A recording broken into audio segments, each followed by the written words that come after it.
రైతుల పాయింట్స్. ఈశ్వర్ రెడ్డి కిసాన్ రైతు సంఘం గతంలో 5,000 ఎకరాల రాజధానికి సరిపోతుంది అని కిసాన్ సంఘం తరపున చెప్పారు. ఉండవల్లిలో అనేక రకాల పూలు, కాయగూర పంటలు 360 రోజులు పండుతాయి.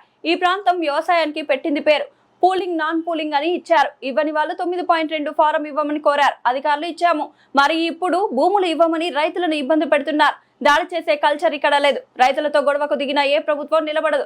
ఈ ప్రభుత్వానికి రైతులంటే ఇష్టం లేదు. ఉండవల్లి గొడవతో మేము ఎందుకు భూములు ఇచ్చామా అనుకుంటున్నాం. రైతులు అందరూ పునరాలోచనలో పడ్డాం. బాలాజీ ఉండవల్లి రైతు, మా సమస్యలపై మాత్రమే మేము జగన్ను కలిశాం. మొన్నటి ఉండవల్లి రైతు కమిటీపై దాడి రైతులకు సంబంధం లేదు. దాడి ఎవరు చేశారో మా దగ్గర అన్ని ఆధారాలు ఉన్నాయి. 10 సర్వే నెంబర్లు మాత్రమే దాంట్లో ఎక్వేషన్ లేవు, అన్ని సర్వే నెంబర్లు ఉన్నాయి. దాని మీద మీరేంటంటే ఏంటి ఇన్ని పెట్టారు ఏంటంటే మీరు సీడెక్స్ ఇచ్చాం కదా అని ఈ అధికారుల దగ్గరికి వెళ్తేనో మీరు అభ్యంతరాలు గుంటూరులో పోయి ఇవ్వండి అనేది వాళ్ళు ఏదో సాగు కబురు సల్లగా చెప్పినట్టుగా గుంటూరు పోయి ఇవ్వమంటున్నారు. అసలు పొలాలు మన ఉండవల్లి ఉండవేంటి, ఉండవల్లి రైతులేంటి, మన తాతల తండ్రులు సంపాదించిన భూములేంటి, మనం తీసుకెళ్ళి గుంటూరు వెళ్ళి అభ్యంతరం పెడతామేంటి అంటే అసలు ఎంత రైతు అంటే వీళ్ళకి అసలు లెక్కలేదనేది కూడా మాకు ఇప్పుడు అర్థమవుతా ఉంది. ఇప్పుడు మరి గుంటూరు పోయి మన అభ్యంతరం ఇవాళ కూడా మన వాళ్ళు కొంతమంది ఇచ్చారు. ఇవాళ గుంటూరు సమాజానికి వెళ్ళారు. వెళ్ళకపోతే ఏమైద్దో అనేది కూడా ఒక భయం ఏర్పడి ఆ భయంతో మేము 9.3 కూడా ఆ సీడ్ యాక్సెస్ రోడ్డు కూడా ఒకసారి పునఃపరిశీలించుకోవాల్సిన అవసరం వచ్చింది. ఎందుకంటే డెవలప్మెంట్ అనేది ఘర్షణ ద్వారాగా మాత్రం ఎక్కడ డెవలప్మెంట్ అనేది కాదు. అది సామరస్యాన్ని వాతావరణం ఉంటేనే 1-2 సార్లు మాట్లాడితేనే మేము అంతవరకు ఆ భూమి ఇచ్చాం. అంతే తప్పితే మా మీద ఘర్షణ జరిగితే ఆ 9.3 ఇచ్చేవాళ్ళం కూడా కాదు. ఇప్పుడు మళ్ళీ మేము పునరాలోచించుకోవాల్సి వస్తుంది. దాని మీద ఇలాంటి వాతావరణం ఎప్పుడు కూడా రాకూడదు. విజయవాడలో వంగవీటి రంగా గారు చనిపోయినప్పుడు కూడా ఎన్టీ రామారావు గారు వచ్చాడు. ఆయాల నాకు ఒకే బాగా అయితే ఆయన సానుభూతిగా వచ్చాడు. అయితే ఆ రోజు కూడా ఎన్టీ రామారావు గారి మీద కూడా ఏ మాత్రం కూడా ఏ ఒక్క తాడి కానీ ఒక్క రాయేసిన లేరు. ఆయన చూశాడు. సరే ఆమె రత్నకుమారి గారు వద్దంది, ఆమె వెళ్ళిపోయాడు ఆయన.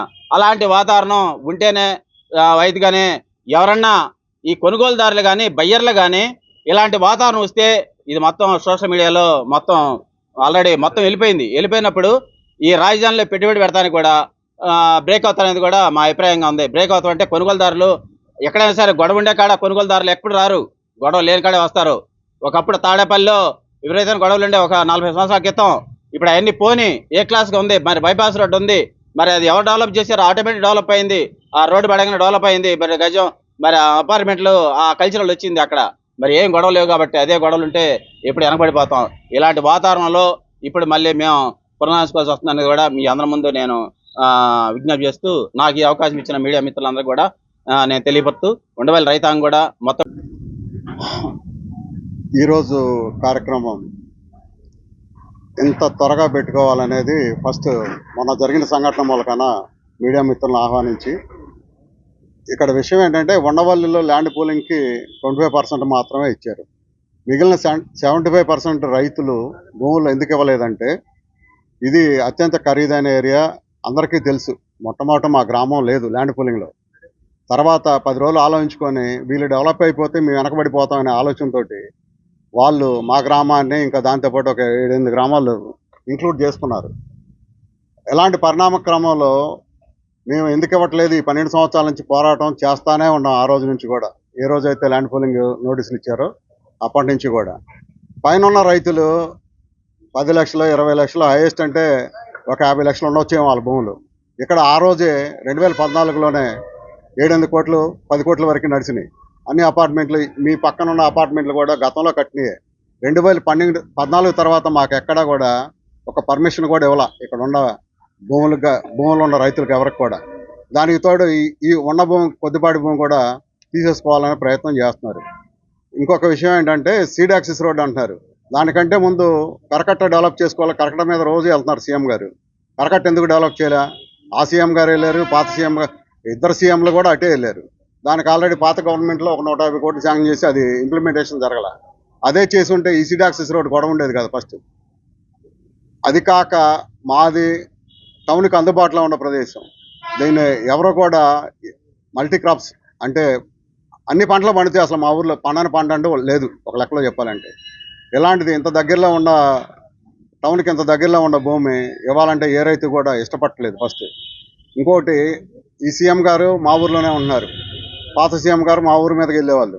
ఈ ఇద్దరు సీఎంలు కూడా ఉండవల్లికి చేసింది నామ మాత్రమే ఒక లెక్కలో చెప్తే. ఎవరు ఏమి చేయలే ఊరికి. మీరు చూడాలంటే కోస్టల్ బ్యాంక్ నుంచి ఉండవల్లి కేసు దాకా వెళ్ళడానికి నానా ఇబ్బందులు పడుతున్నారు. మా పిల్లలు కావచ్చు, మీ పిల్లలు కావచ్చు. ప్రతిరోజు ఒక గంట సేపు బస్సులు ఆగిపోతున్నాయి అక్కడ. మరి దానికి ఎవరు సమాధానం చెప్పాలి? భవిష్యత్తులో పిల్లలే కదా మన అభివృద్ధికి తోడ్పడేది. మరి అలాంటి పిల్లల్ని రోజుకు ఒక గంట సేపు అక్కడ ఆపేస్తున్నారు. తప్పకుండా అదనంగా బఫర్ జోన్ పేరుతో ఇచ్చిన నోటిఫికేషన్లో ఒకటి అంటే సీడ్ యాక్సెస్ రోడ్లోనే 60 మీటర్లు కాకుండా బఫర్ జోన్, అది కూడా ఆ నోటిఫికేషన్లో ఇంక్లూడ్ చేశారు. మూడోది ఏంటంటే Kondaveeti Vagu diversion, beautification. Next ఇది ఎల్పిఎస్ ఇన్ఫ్రా పేరుతో 154 ఎకరాలు నోటిఫికేషన్ ఇచ్చారు. అసలు యాక్చువల్గా ఆ సర్వే నెంబర్లో ఇన్ఫ్రా అంటే రోడ్లు, డ్రైనేజీ, ఎలక్ట్రిసిటీ, ఇతరత్ర. కానీ ఇన్ఫ్రా పేరుతో 154 ఎకరాలు నోటిఫికేషన్ ఇచ్చారు. ఈ 4 నోటిఫికేషన్లు ఇచ్చిన తర్వాత మా గ్రామానికి సంబంధించిన రైతులు ఇర్రెస్పెక్ట్ ఆఫ్ పార్టీ అండ్ కమ్యూనిటీ అందరూ కలిసి ఒక 4-5 సార్లు మీటింగ్ వేసుకుని కూర్చుని ఒక నిర్ణయానికి వచ్చి, మనం ఎట్టి పరిస్థితుల్లో ఎల్పిఎస్కి కోఆపరేట్ చేయడానికి లేదు, చెయ్యము, ఖచ్చితంగా మనం న్యాయ పోరాటం ద్వారా ముందుకెళ్దాం ఆలోచనకు వచ్చిన తర్వాత కొంతమంది రైతులు ఆ రోజు మాకు ఇప్పుడున్న ప్రతిపక్ష నాయకుడు జగన్మోహన్ రెడ్డి గారిని కలవడం జరిగింది. జగన్మోహన్ రెడ్డి గారి ఆదేశాల మేరకు ఆ రోజు పొలిటికల్గా ఒక కమిటీ, లీగల్గా మాకు సహాయం చేయడానికి ఒక కమిటీ, 2 కమిటీలను ఏర్పాటు చేశారు. లీగల్ కమిటీ మా గ్రామాల్లో కొన్నిసార్లు విజిట్ చేసి మాకు కొన్ని న్యాయ సలహాలు చేయటం, మేము గవర్నమెంట్కి ఇవ్వాల్సిన అబ్జెక్షన్స్ని రెడీ చేసి మాకు ఇవ్వటం, మేము గవర్నమెంట్కి సబ్మిట్ చేయడం కూడా జరిగింది. ఆ తర్వాత మా కోరిక మేరకే మా గ్రామానికి ఆ పొలిటికల్ కమిటీ వచ్చిన నేపథ్యంలో మొన్న జరిగిన సంఘటన దురదృష్టకరం. అలాంటి సంఘటనలు మేము ఎప్పుడూ ఎక్స్పెక్ట్ చేయలేదు. ఈ గ్రామంలో అలాంటి సంస్కృతి ఎప్పుడు కూడా లేదు. అలాంటి సంస్కృతి అలాంటి ఇన్సిడెంట్స్ చాలా దురదృష్టకరం. మేము ఖచ్చితంగా దాన్ని ఖండిస్తున్నాం. అట్లాగే ఇప్పుడు రాబోయే కాలంలో మా ముందు ఉన్న ప్రధాన కర్తవ్యం ఏంటంటే, మేము ఎట్టి పరిస్థితుల్లో మా అబ్జెక్షన్స్ టైం అయిపోయింది, గవర్నమెంట్ ఇంకా ఆన్సర్ కోసం వెయిట్ చేస్తున్నాం. మేము ఇచ్చిన అభ్యంతరాల మీద గవర్నమెంట్ మాకు ఆన్సర్ ఇవ్వాలి. గవర్నమెంట్ మాకు ఇచ్చిన ఆన్సర్స్ ఇచ్చిన తర్వాత మేము ఎట్టి పరిస్థితుల్లో న్యాయస్థానాల ద్వారా మా పోరాటాన్ని కొనసాగిస్తాం. హైకోర్టులో కనుక మా న్యాయం జరగకపోతే సుప్రీంకోర్టుకి వెళ్ళైనా సరే మా భూములు మేము కాపాడుకోవడానికి ఎట్టి పరిస్థితుల్లో మేము వెనకాడే ప్రసక్తే లేదని తెలియజేస్తున్నాను. వీడియో మొత్తం క్లిప్పింగ్స్ మొత్తం ఉన్నాయి. అందరూ మీకు ఇక్కడికి వచ్చిన వాళ్ళందరికీ కూడా తెలుసు ఏం జరిగింది ఏంటి అనేది. రైతులు ఎవరో కూడా దాడి చేయలేదనేది మా అభిప్రాయం. ఖచ్చితంగా మా దగ్గర ఆధారాలు కూడా ఉన్నాయి. ఓకేనా?